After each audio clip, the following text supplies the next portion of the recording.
Why did this happen? Why did this happen to me? It could have happened to you.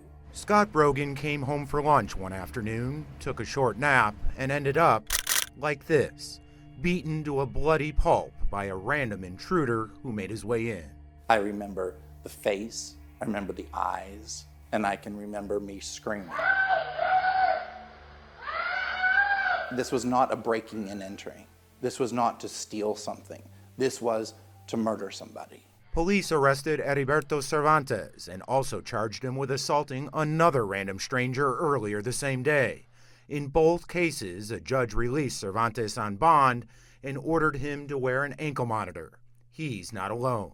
KHOU 11 Investigates found the number of accused felons on ankle monitors skyrocketed over the past 5 years, from just over 300 to more than 4,100. We wanted to know, how often do they violate their ankle monitor conditions? We tried to get an answer for months from the agency that monitors bond violations, but pretrial services could not come up with any numbers. Our public deserves transparency. And District Attorney Kim Ogg says she couldn't get any hard numbers either. I think everybody's public safety is compromised until we really know the exact nature of the problem, and we don't. So we did our own analysis of court records and found over a year's time, 37% of accused violent felons violated their ankle monitor conditions, and more than a quarter of those did so multiple times by failing to comply with curfew hours, visiting a victim's home, tampering with a device, or letting the battery go dead. Which means we have no idea where you are, period. Andy Kahn is a victim's advocate with Crime Stoppers. You're basically thumbing your nose, and you're saying, catch me if you can. Take murder defendant Elijah Williams. He said his cut-up ankle monitor strap may have been caused after playing sports. Or aggravated assault defendant Mia Howard.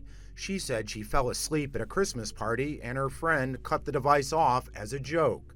Or there's Jerry Jones, who stated it fell off after they were praying. I'm sorry, because I've seen a lot of these before, and all I can do is just laugh in disgust. It's comical on one hand, but it's life-threatening on the other hand. That's because some ankle monitor violators pick up new charges. In the year we analyzed, we found more than 200 arrested for crimes like family violence, robbery, or even murder. This really hit home pretty hard. Like the shooting death of Deputy Constable Omar Urson. Both men arrested in that case were on ankle monitors for previous murders. That ankle monitor is not going to stop someone from killing again. Back at the home of Scott Brogan, Failing to comply with curfew requirements. His alleged attacker violated ankle monitor conditions 4 separate times. The judge never revoked his bond.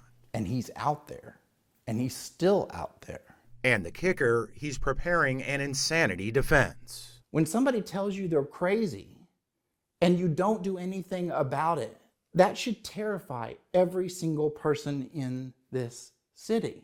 We have a lot of questions for the person in charge of Harris County Pretrial Services, but the head of that agency, Natalie Michaelides, declined multiple requests for an interview.